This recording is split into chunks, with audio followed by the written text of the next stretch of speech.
দিনী বোনদেরকে বলে দিই, অনলাইনে যেহেতু যাবে, আল্লাহর ওয়াস্তে আমাদের ফোনে কোনো ফোন দিবেন না, আল্লাহর ওয়াস্তে আমাদের ফোনে আমাদের হোয়াটসঅ্যাপে কোনো মেসেজ পাঠাবেন না।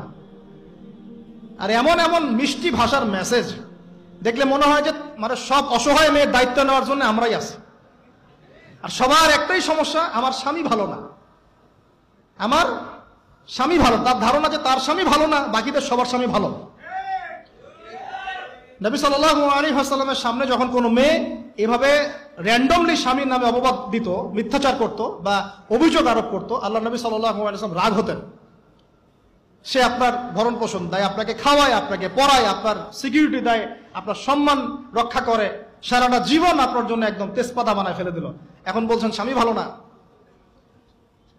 মেয়েদের দিনদার মেয়েদের মধ্যে যে পরিমাণ স্বামীর প্রতি অশ্রদ্ধা, অসম্মান আর কটুবাক্য, সম্মানহানি, গায়রতের খেলাফ কাজ করার যা দৃষ্টান্ত আমাদের সামনে আছে, আর বেদিনদের ব্যাপারে বলার তো আমার ভাষাই নাই। মনে করবেন না যে কেউ মাদ্রাসায় পড়লেই একদম দুধে ধোয়া তুলসী পাতা হয়ে যায়, না, ভুল ধারণা আপনার, কখনো নয়। আমরা নিজেরা নিজেদের চরিত্র পবিত্র রাখবো, ইনশাল্লাহ আল্লাহর কাছে পবিত্র মেয়ে চেয়ে নিব। একটা মেয়ে যে স্বামীর সম্মান বোঝে না, সে কিসের স্ত্রী? একটা মেয়ে যে স্বামীর সম্মান বোঝে না, সে কিসের স্ত্রী? আবার একটা স্বামী যে তার স্ত্রীর সম্মান বোঝে না, সে কিসের স্বামী? সমস্যা, আমি ইসলাম এবং পারিবারিক জীবন নিয়ে আমার ভিতরে এত কথা জমে আছে, এটা বলতে গেলে আমার 3 ঘন্টা সময় লাগবে। তবে আমি আলাদা করে এটা নিয়ে একটা লেকচার দেব ইনশাআল্লাহ। কিছু কিছু বিষয় আপনার চেয়ে আমার বয়স কম হতে পারে, কিন্তু এই বিষয়গুলোতে আমার অভিজ্ঞতা আপনার চেয়ে 10 গুণ বেশি আছে।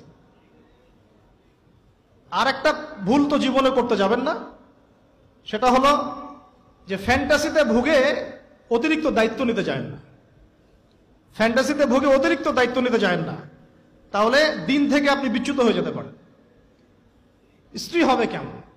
কোমল, নমনীয়, শুনবে, আনুগত্য করবে, যে কথাগুলো কোরআন সুন্নাহর মধ্যে আছে এগুলো শুনবে, আনুগত্য করবে, স্বামীর সম্মান বুঝবে। সারাদিন স্বামী বাহির থেকে কষ্ট পরিশ্রম করে বাসায় ঢুকে, তার চেহারা দেখলেই যেন সব পরিশ্রম ভুলে যায়, এমন হবে স্ত্রী। ঘরে ঢুকেই খাটাস খুটুস, কথা নাই, বার্তা নাই, ঝগড়াঝাটি, হ্যাঁ খাওয়া রেডি করা, যাও খেয়ে নাও। আপনারা কি মনে করেছেন? নবী করিম সাল্লাল্লাহু আলাইহি ওয়াসাল্লাম বলেছেন, আল্লাহর পরে যদি আমি কাউকে সেজদা করার আদেশ করতাম, আমি মেয়েদেরকে বলতাম তারা যেন স্বামীদেরকে সেজদা করে। এখন তো আপনারা সব তসলিমা নাসরিনের ফ্যান হয়ে বসে আছে, ওরা আপনাদেরকে ব্রেইন ওয়াশ করে দিয়েছে।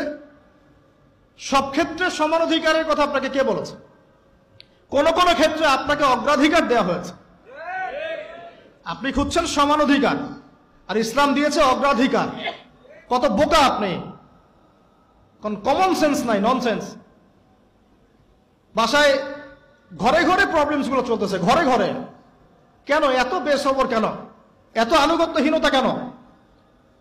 কথা শুনতে হবে, মানতে হবে, বিশ্বাস করতে হবে। সম্পর্ক শুধু ভালোবাসার বলে টিকে থাকে না, সম্পর্ক টিকে থাকে একে অপরের বিশ্বাসের ফলে, একে অপরের শ্রদ্ধাবোধের উপরে, একে অপরের সম্মান বোধশক্তির উপরে, এগুলোর উপর সম্পর্ক টিকে থাকে।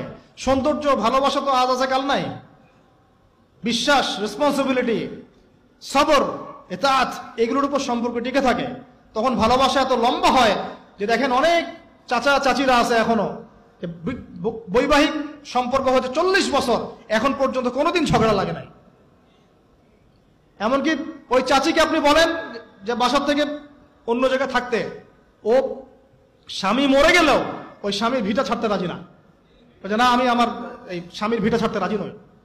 এই তো 40 বছর আগে জেনারেশনটাকে আপনি দেখেন, আর এখনকার মেয়েদের জেনারেশনটাকে আপনি দেখেন, কিসের সেকুলার ঘরের মেয়ে আর কিসের মাদ্রাসার মেয়ে, সবই একই অবস্থা। ইল্লা মাশাআল্লাহ, ইল্লা মাশাআল্লাহ। এখন এগুলোর ফলশ্রুতিতে যখন দেখা যাবে যে কনফ্লিক্ট তৈরি হচ্ছে, তখন আবার দেখা যাবে কি আইন কানুন সমাজ পরিবেশ সব মেয়েদের পক্ষে, দিন শেষে আপনি দোষী হয়ে যাবেন, দিন শেষে দোষটা আপনার ঘাড়ে এসে পড়বে।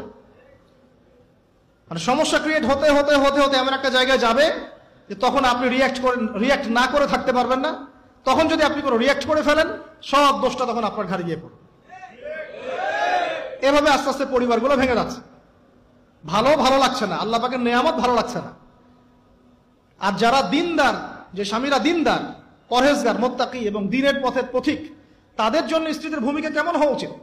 স্বামীকে স্পেস দিতে হবে, তার মাথাটাকে ঠান্ডা রাখতে হবে, তাকে আল্লাহর জন্য ওয়াকফ করে দেওয়া লাগবে যে আমার স্বামী আল্লাহর জন্য, আমার স্বামী উম্মতের সম্পদ, তার যেন কোনো পেরেশানি না হয়, তাকে যেন এক গ্লাস পানিও ঢেলে খেতে না হয়, সে ওই টাইমটা যেন আল্লাহর দিকে দিতে পারে।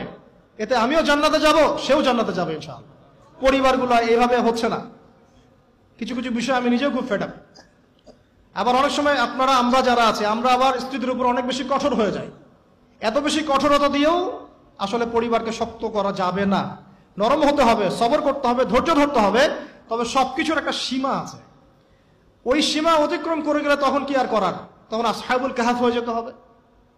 আসহাবুল কাহাফ, নিজের কবরের ফিকির নিজে করি, নিজের পথ নিজে বুঝি, কিছু করার নাই। তো যেখান থেকে এখানে আসছি ভাই, আমি অনেক লম্বা সময় নিয়ে ফেলতেছি। আপনার কি বিরক্ত হচ্ছেন? আচ্ছা, এই যে আল্লাহর সৃষ্টিকে বিকৃত করা, এইটা আমি আপনাকে জেনারেশনের ক্রমবর্ধমান অধঃপতন দেখাচ্ছিলাম। ওই সময় ছিল এরকম, তারপরে আসছে জেনা, তারপরে ব্যভিচারের যুগ, তারপরে পারিবারিক ভাঙনের যুগ চলতেছিল, এরপরে আসলো সমকামিতার যুগ।